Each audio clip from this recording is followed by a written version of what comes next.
or on rust repair, again with the 613. Just to give you a quick update on what I'm doing at the moment. So this one has very rusty roof gutters, so I've been making new ones. So basically the stuff like you see here, like those holes, and here down those type of holes, that's what basically was happening on the whole length of the vehicle.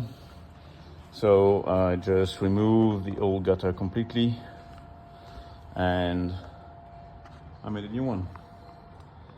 So it's a bit of a tedious job because, well, this is a 7-meter van, so you know there's a lot of distance to cover welding and also try to keep everything straight.